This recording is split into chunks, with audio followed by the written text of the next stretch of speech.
എല്ലാവർക്കും നമസ്കാരം. Welcome to super notes. ഇന്ന് ഡിസംബർ 28ആണ്. അതായത് ഗ്രൂപ്പ് ഡി എക്സാം സ്റ്റാർട്ട് ചെയ്തിട്ട് കൃത്യമായിട്ട് ഒരു മാസം കഴിഞ്ഞു. ഇന്ന് 31 ദിവസമാണ്.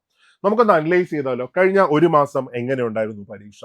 ഓരോ ദിവസവും സേവ് സ്കോർ എത്രയാണ്, ഗുഡ് അറ്റംപ്റ്റ് എത്രയാണ്, മൊത്തം നമുക്കൊന്ന് അനലൈസ് ചെയ്യാം. മാത്രമല്ല, എത്ര മാർക്കിന് മേലിലുള്ളവർ ഫിസിക്കൽ എഫിഷ്യൻസി ടെസ്റ്റിന് വേണ്ടി നോക്കണം. അതേപോലെ തന്നെ ഡോക്യുമെന്റ് വെരിഫിക്കേഷൻ എന്ന് നമുക്ക് പ്രതീക്ഷിക്കാം.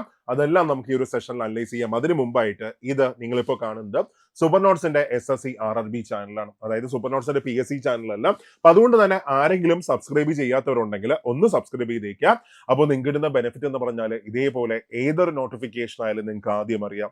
എല്ലാ അപ്ഡേറ്റ്സും സെൻട്രൽ എക്സാംസുമായിട്ട് ബന്ധപ്പെട്ട എല്ലാ അപ്ഡേറ്റ്സും നിങ്ങൾക്ക് ആദ്യം അറിയാൻ സാധിക്കും. ഓക്കെ, അപ്പോൾ ഒന്ന് സബ്സ്ക്രൈബ് ചെയ്തേക്കാം. അപ്പൊ നമുക്ക് ഡീറ്റെയിൽസിലേക്ക് നമുക്ക് പോവാം. ഓക്കെ, ഓരോ ദിവസമായിട്ട് നമുക്കൊന്ന് അനലൈസ് ചെയ്യാം. ഇവിടെ നവംബർ 27 എക്സാം സ്റ്റാർട്ട് ചെയ്തത്. സോ നവംബർ 27 നോക്കുകയാണെങ്കിൽ അന്ന് ഒരു moderate to difficult level exam ആയിരുന്നു. മാത്സ് ഒക്കെ നല്ല പാടുള്ള ക്വസ്റ്റ്യൻസ് വന്നു. റീസണിങ് GK ആണെങ്കിൽ കുഴപ്പമില്ല. മാത്രമല്ല കറണ്ട് അഫയേഴ്സ് ആണ് ഫുള്ളി 20 മാർക്കും കറണ്ട് അഫയേഴ്സ് ആയിരുന്നു. അതായത് GK ഏരിയ ഒക്കെ മൊത്തം പഠിച്ചു പോയ ആൾക്കാരൊക്കെ അത്യാവശ്യം തേഞ്ഞെന്ന് തന്നെ പറയാം. മറിച്ച് അവിടെ ഫുള്ള് ക്വസ്റ്റ്യൻസ് എവിടെ നിന്നാണ്? കറണ്ട് അഫയേഴ്സ് എന്നാണ്. അതായത് എക്സാമിന്റെ പാറ്റേൺ ആദ്യമായിട്ട് മനസ്സിലായ ദിവസം. അപ്പൊ അതുകൊണ്ട് തന്നെ അന്ന് എക്സാം ഉള്ളവർക്ക് ഇച്ചിരി മോഡറേഷനിൽ കുറച്ച് അല്ലെങ്കിൽ നോർമലൈസേഷൻ നടക്കുന്ന സമയത്ത് കുറച്ചും കൂടെ ഒരു മാർക്ക് പ്രതീക്ഷിക്കാനായിട്ട് സാധിക്കും. ഓക്കെ, അന്ന് ഒരു 63 മുതൽ 67 മാർക്കൊക്കെ ആണെങ്കിൽ നമുക്കൊരു സേവ് സ്കോർ നമുക്ക് പറയാം. അവരൊക്കെ തന്നെ അതിന്റെ നെക്സ്റ്റ് സ്റ്റേജിലേക്ക് വേണ്ടി ഒന്ന് പ്രിപ്പറേഷൻ സ്റ്റാർട്ട് ചെയ്തു. അതായത് ഫിസിക്കൽ എഫിഷ്യൻസി ടെസ്റ്റിന് വേണ്ടിയിട്ട് അവരുടെ പ്രിപ്പറേഷനൊക്കെ ഒന്ന് സ്റ്റാർട്ട് ചെയ്തേക്കും. ഓക്കെ, അടുത്ത നവംബർ 28 നോക്കുകയാണെങ്കിൽ നവംബർ 28 ഈസി ടു മോഡറേറ്റ് ആണ്. അവിടെ ഒരു 68, 72 ഒക്കെ നമുക്കൊരു സേവ് സ്കോർ എന്ന് നമുക്ക് പറയാം. ഓക്കെ, അത് കഴിഞ്ഞ് ഡിസംബർ 1 പോകുമ്പോൾ ഡിസംബർ 1 മിക്സഡ് ആണ്. അതായത് ഷിഫ്റ്റ് 1 ആണെങ്കിൽ ഇച്ചിരി പാടായിരുന്നു. പിന്നെ ബാക്കിയുള്ള ഷിഫ്റ്റ് ഒക്കെ 2 ഷിഫ്റ്റും ഈസി ആയിരുന്നു. അപ്പൊ അന്നൊരു 66, 71 മാർക്കൊക്കെ നമുക്ക് സേവ് സ്കോർ എന്ന് നമുക്ക് പറയാൻ പറ്റും. ഓക്കെ, അത് കഴിഞ്ഞ് ഡിസംബർ 2 പോകുമ്പോൾ സെയിം ട്രെൻഡ് തന്നെയായിരുന്നു. അതായത് ഫസ്റ്റ് ഷിഫ്റ്റ് പാടായിരുന്നു, പിന്നീടുള്ള 2 ഷിഫ്റ്റ് അത്യാവശ്യം എളുപ്പം കുഴപ്പമില്ലായിരുന്നു. അപ്പൊ അന്നും ഒരു 66, 71 മാർക്കൊക്കെ നമുക്കൊരു സേവ് സ്കോർ എന്ന് പറയാം. നിങ്ങൾ അത്രയും അറ്റംപ്റ്റ് കൊടുത്തിട്ടുണ്ടെങ്കിൽ ഓക്കെ ആണ്. ആണോ ഇത്രയും അറ്റംപ്റ്റ് കൊടുത്തിട്ടുണ്ടോ സേഫ് ആണ്. ഓക്കെ, അത് കഴിഞ്ഞ് ഡിസംബർ 3 പോകുമ്പോൾ അന്നും മോഡറേറ്റ് തന്നെയായിരുന്നു. 64, 69 ആ റേഞ്ച് അറ്റംപ്റ്റ് ഒക്കെ ആണെങ്കിൽ ഒരു ഗുഡ് അറ്റംപ്റ്റ് എന്ന് നമുക്ക് പറയാം. ഓക്കെ, അത് കഴിഞ്ഞ് ഡിസംബർ 4 മിക്സഡ് തന്നെയാണ്. അതായത് ഒരു ഷിഫ്റ്റിനാണെങ്കിൽ എളുപ്പമായിരുന്നു, ഒരു ഷിഫ്റ്റിന് പാടായിരുന്നു. മിക്സഡ് ടൈപ്പ് ക്വസ്റ്റ്യൻസ് ഒക്കെയാണ് മൊത്തം വന്ന ഓരോ ഷിഫ്റ്റിലും. അന്നും ഒരു 66, 71 മാർക്കൊക്കെ നോക്കുകയാണെങ്കിൽ അതൊരു ഗുഡ് അറ്റംപ്റ്റ് ആണ്. അത് കഴിഞ്ഞ് ഡിസംബർ 5 പോകുമ്പോൾ ഷിഫ്റ്റ് 1 മിക്സഡ് ആയിരുന്നു. അത് കഴിഞ്ഞ് ഷിഫ്റ്റ് 2ഉം 3ഉം നോക്കുകയാണെങ്കിൽ ഒരു മോഡറേറ്റ് ലെവൽ എക്സാം ആയിരുന്നു. അന്ന് ഗുഡ് അറ്റംപ്റ്റ് എന്ന് പറയുന്നത് ഒരു 66, 72 മാർക്കൊക്കെ ഒരു ഗുഡ് അറ്റംപ്റ്റ് എന്ന് നമുക്ക് പറയാം. ഓക്കെ, അത് കഴിഞ്ഞ് ഡിസംബർ 8 പോകുമ്പോൾ ഡിസംബർ 8 മോഡറേറ്റ് ആണ്. അതായത് ഡിസംബർ 8 മുതൽ ഡിസംബർ 14 വരെ നോക്കുകയാണെങ്കിൽ ഡിസംബർ 8 മുതൽ ഡിസംബർ 14 വരെ നോക്കുകയാണെങ്കിൽ മോഡറേറ്റ് ലെവൽ എക്സാം ആയിരുന്നു. അന്ന് 67 മുതൽ 72 വരെ, 67 മാർക്ക് മുതൽ 72 മാർക്ക് വരെയൊക്കെ ആണെങ്കിൽ നമുക്കൊരു ഗുഡ് അറ്റംപ്റ്റ് എന്ന് പറയാം. അതിന് മേളിലൊക്കെ സ്കോർ ചെയ്ത ആൾക്കാരൊക്കെ സൂപ്പർ ആണ്. ഓക്കെ, അടുത്ത ബാക്കിയുള്ള ദിവസങ്ങൾ നോക്കുമ്പോൾ ഡിസംബർ 15, 16, 17 ഡിസംബർ 15, 16, 17 അന്ന് മോഡറേറ്റ് ലെവൽ എക്സാം ആണ് 3 ഷിഫ്റ്റിനകത്തും വന്നത്. അന്നും ഒരു 67, 72 മാർക്കൊക്കെ നമുക്കൊരു ഗുഡ് അറ്റംപ്റ്റ് നമുക്ക് പറയാം. ഓക്കെ, അത് കഴിഞ്ഞ് ഡിസംബർ 19, 21, 22, 23 ഡിസംബർ 19, 21, 22, 23 ഡിസംബർ 24, 26 നോക്കുകയാണെങ്കിൽ 67 മുതൽ 72 ഒക്കെ ഒരു ഗുഡ് അറ്റംപ്റ്റ് മാർക്കാണ്. സോ ആ ലെവൽ മാർക്ക് അല്ലെങ്കിൽ അതിനേക്കാളും മെയിനിൽ സ്കോർ ചെയ്തിട്ടുണ്ടെങ്കിൽ നിങ്ങളെ ഓക്കെ ആണ്, നിങ്ങൾ നന്നായിട്ട് എക്സാമിനെ അറ്റൻഡ് ചെയ്തു. ഓക്കെ, അപ്പൊ ഇങ്ങനെയാണ് ഈ ഒരു 30 ദിവസത്തെ അനാലിസിസ് നമ്മൾ നോക്കുകയാണെങ്കിൽ. അതായത് ടോട്ടൽ നോക്കുകയാണെങ്കിൽ ഒരു 67, 72. ഞാൻ ഈ പറയുന്നത് നിങ്ങൾ നോർമലൈസേഷന് മുമ്പുള്ള നിങ്ങളുടെ അറ്റംപ്റ്റ് ആണ് പറയുന്നത്. അപ്പൊ അതിനുശേഷം നമുക്ക് എന്ത് സംഭവിക്കാം? അപ്പൊ ഈ മാർക്ക് ഈ ലെവലിനൊക്കെ മേടിച്ച ആൾക്കാരൊക്കെ ആണെങ്കിൽ മക്കളെ നിങ്ങളുടെ പ്രിപ്പറേഷൻ നിങ്ങൾ അതായത് ഫിസിക്കൽ പ്രിപ്പറേഷൻ നിങ്ങൾ ഇപ്പോഴേ സ്റ്റാർട്ട് ചെയ്തോ. കാര്യം ആ സമയത്ത് ലാസ്റ്റ് നിമിഷം കൊണ്ട് നമുക്കൊന്നും ചെയ്യാൻ പറ്റത്തില്ല. ഓക്കെ, അത് കഴിഞ്ഞ് അടുത്ത് നമുക്ക് മൊത്തത്തിൽ നോക്കുകയാണെങ്കിൽ ഒരു 70+ ഒക്കെ ആണെങ്കിലും സൂപ്പർബാണ്. നിങ്ങൾ ഒന്നും നോക്കണ്ട, സൂപ്പർബാണ്. അതേപോലെ OBC നോക്കുകയാണെങ്കിൽ ഒരു 66, 71 ആ റേഞ്ച്, 66, 70 ആ റേഞ്ച് ഒക്കെ ആണെങ്കിൽ ഓക്കെയാണ്. അതായത് എപ്പോഴും ഒരു URനൊക്കെ ഒരു 3 മാർക്ക് താഴെ ആ റേഞ്ച് ഒക്കെ ആയിരിക്കും. അത് കഴിഞ്ഞ് EWS നോക്കുകയാണെങ്കിൽ 56, 65 ഒരു സേഫ് സ്കോർ ആണ് നമുക്ക് പറയാം. ദെൻ SC ആണെങ്കിൽ 56, 65 തന്നെയാണ്. ST ആണെങ്കിൽ ഒരു 50, 60 ഒക്കെ ആണെങ്കിൽ നമുക്കൊരു ഗുഡ് അറ്റംപ്റ്റ് സേഫ് സ്കോർ എന്ന് നമുക്ക് പറയാം. ഒരു ഡൗട്ടും അതിനകത്തില്ല. ഓക്കെ, ഇനി അത് കഴിഞ്ഞ് നെക്സ്റ്റ് നോക്കുക എങ്ങനെയുണ്ടായിരുന്നു ഈ 30 ദിവസത്തെ ഒരു അനാലിസിസ്. നമ്മൾ റീസണിങ് നോക്കുകയാണെങ്കിൽ റീസണിങ് എളുപ്പമായിരുന്നു കേട്ടോ. 30 മാർക്ക് മൊത്തം ഷിഫ്റ്റ് നോക്കുകയാണെങ്കിൽ വലിയ പാടൊന്നുമില്ല. പഠിച്ചിട്ട് പോയ ഒരു കുട്ടിയാണെങ്കിൽ ആ കുട്ടിക്ക് നല്ല മാർക്ക് ഇവിടെ സ്കോർ ചെയ്യാൻ പറ്റും. ഒരുപാട് കടുപ്പിച്ച ക്വസ്റ്റ്യൻസ് ഒന്നും ഇല്ലായിരുന്നു, പഠിച്ച ക്വസ്റ്റ്യൻസ് തന്നെയാണ് മൊത്തം വന്നത്.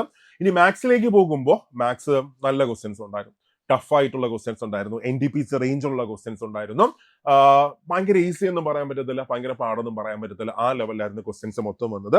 അത് കഴിഞ്ഞ GA നോക്കുകയാണെങ്കിൽ, ജനറൽ അവയർനെസ് നോക്കുകയാണെങ്കിൽ ഫുള്ള് കറണ്ട് അഫയേഴ്സ് ആണ്, കൂടുതലും കറണ്ട് അഫയേഴ്സ് ആയിരുന്നു. ഇപ്പൊ ഫസ്റ്റ് ദിവസം നമ്മുടെ കുട്ടികളൊക്കെ ഇച്ചിരി താഴേക്ക് വന്നാലും കാര്യം ഒരു പ്രതീക്ഷയില്ല 20 മാർക്കും കറണ്ട് അഫയേഴ്സ് ഒക്കെ വരുമെന്ന്. പക്ഷെ അവര് പിന്നീടുള്ള ദിവസങ്ങൾ അതൊക്കെ മേക്കപ്പ് ചെയ്തെടുത്തു, അവരത് സെറ്റ് ആക്കി. അപ്പോൾ നമ്മൾ പറഞ്ഞ ടോപ്പിക്കുകളൊക്കെ പഠിച്ചിട്ട് പോയ കുട്ടികൾക്കൊക്കെ ആണെങ്കിൽ അത്യാവശ്യം നന്നായിട്ട് അവിടെ കറണ്ട് അഫയേഴ്സിലും GAയിലും സ്കോർ ചെയ്യാനായിട്ട് പറ്റി. അത് കഴിഞ്ഞ് സയൻസ് നോക്കുകയാണെങ്കിൽ ഫുള്ള് NCERT സ്കൂൾ ടെക്സ്റ്റിൽ തന്നെയാണ് വന്നത്. സെലക്ടഡ് ടോപ്പിക്കിലായിരുന്നു, പഠിപ്പിച്ച വിട്ട എല്ലാ സെയിം സാധനം, നമുക്ക് ഭയങ്കര പാടൊന്നും പറയാൻ പറ്റുന്നില്ല. പഠിച്ചിട്ട് പോയൊരു കുട്ടിയാണെങ്കിൽ ആ കുട്ടിക്ക് അതിന്റെ ബെനിഫിറ്റ് അവിടെ കിട്ടിയിരിക്കും. ഓക്കെ, ഇങ്ങനെയായിരുന്നു ഒരു ട്രെൻഡ്. അത് കഴിഞ്ഞ നെക്സ്റ്റ് നമുക്ക് എത്ര കട്ട് ഓഫ്, കഴിഞ്ഞ തവണ എത്രയായിരുന്നു കട്ട് ഓഫ് വന്നേക്കുന്നത്. അതായത് 2019 വന്ന നോട്ടിഫിക്കേഷൻ നോക്കുകയാണെങ്കിൽ അവിടെ ബാംഗ്ലൂരിന്റെ കട്ട് ഓഫ്, URന്റെ കട്ട് ഓഫ് വന്നിരിക്കുന്നത് 66.32 മാർക്കാണ്. SC ആണെങ്കിൽ 52, ST ആണെങ്കിൽ 48.67, OBC ആണെങ്കിൽ 60.26, EWS ആണെങ്കിൽ 50.08 മാർക്കാണ്. കഴിഞ്ഞ 2019 നോട്ടിഫിക്കേഷന്റെ കട്ട് ഓഫ് ഇതായിരുന്നു. ഇനി അതേസമയം ചെന്നൈ നോക്കുകയാണെങ്കിൽ ചെന്നൈ UR ആണെങ്കിൽ ജനറൽ കാറ്റഗറി ആണെങ്കിൽ 60.95 മാർക്കായിരുന്നു കട്ട് ഓഫ്. അത് കഴിഞ്ഞ് SC ആണെങ്കിൽ 49 മാർക്ക്, ST ആണെങ്കിൽ 43 മാർക്ക്, OBC ആണെങ്കിൽ 55.65, EWS ആണെങ്കിൽ 40 മാർക്ക്. ഇതായിരുന്നു കഴിഞ്ഞ പരീക്ഷയുടെ ചെന്നൈ സൗണ്ട് കട്ട് ഓഫ് എടുക്കുകയാണെങ്കിൽ. ഓക്കെ, ഇനി നമുക്കൊന്ന് കമ്പയർ ചെയ്യാം. 2019 2025 കൂടാൻ ചാൻസ് ഉണ്ടോ, അതേപോലെ തന്നെ വരുമോ, അങ്ങനെയൊക്കെ നമുക്ക് പ്രതീക്ഷിക്കാം. ഓക്കെ, അപ്പൊ അവിടെ നോക്കാം. 2019 നോട്ടിഫിക്കേഷൻ. ഇപ്പൊ 2019 നോട്ടിഫിക്കേഷൻ വന്നപ്പോൾ അതിന്റെ കൂടെ തന്നെ കോവിഡും വന്നായിരുന്നു. രാജ്യം ഒരു 2 വർഷം അങ്ങ് അനങ്ങാതിരുന്നു, ലോക്ക്ഡൌൺ ആയി.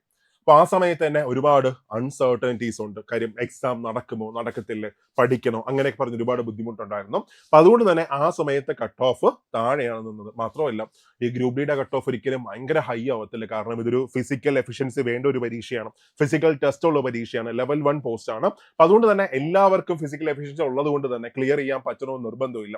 അതായത് പറയുമ്പോൾ നമുക്ക് ഓടണം പെട്ടെന്ന് തീർക്കാൻ പറ്റുമെങ്കിലും അത്ര സിമ്പിൾ അല്ല. നേരത്തെ പ്രിപ്പയർ ചെയ്യുന്നവർക്ക് മാത്രമേ, അത്യാവശ്യം ഫിസിക്കൽ ഫിറ്റ്നസ് ഉള്ള ആൾക്കാർക്ക് മാത്രമേ ഇത് ഓടിയെടുക്കാൻ പറ്റത്തുള്ളൂ. അതുകൊണ്ട് തന്നെ ഒരു പരിധിയിൽ കൂടുതൽ എന്ത് ചെയ്യത്തില്ല, കട്ട് ഓഫ് കൂടത്തില്ല.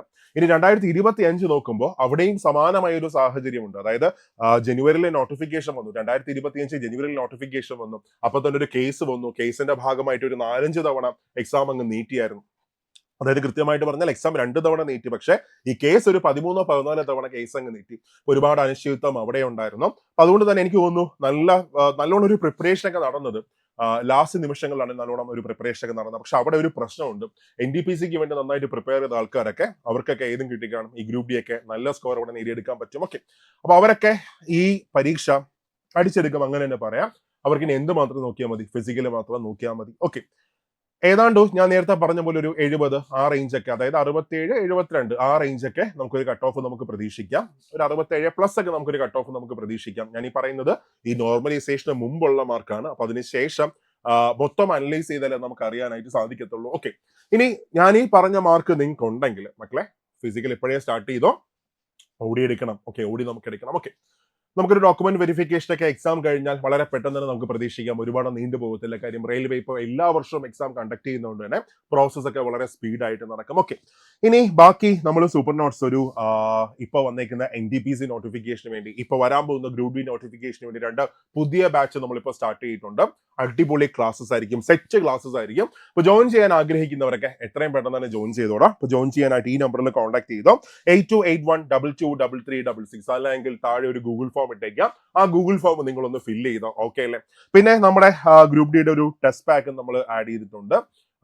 അതും നിങ്ങൾക്ക് താല്പര്യം ഉണ്ടെങ്കിൽ എന്ത് ചെയ്യാം, നിങ്ങൾക്ക് പർച്ചേസ് ചെയ്യാം. 250 രൂപ മാത്രമേ വരുന്നുള്ളൂ. ഇനി പരീക്ഷ ഉള്ളവർക്ക് അതൊന്ന് നോക്കിയിട്ട് പോവുക. പുതിയ ക്വസ്റ്റ്യൻസ് ഒക്കെ അതിനകത്ത് ആഡ് ചെയ്തിട്ടുണ്ട്. ഓക്കെ, ഇനി വേറെ ഒന്നുമില്ലടാ, നമ്മുടെ നന്നായിട്ട് പഠിച്ചോ. പിന്നെ നമ്മുടെ പുതിയ NTPC ബാച്ചിലോ ഗ്രൂപ്പ് ഡി ബാച്ചിലൊക്കെ ജോയിൻ ചെയ്യാൻ ആഗ്രഹം ഉണ്ടെങ്കിൽ ഞാൻ നേരത്തെ പറഞ്ഞ നമ്പറിൽ ഒന്ന് കോൺടാക്ട് ചെയ്തോ, അല്ലെങ്കിൽ താഴെയുള്ള ഗൂഗിൾ ഫോം ഒന്ന് ഫില്ല് ചെയ്തോ.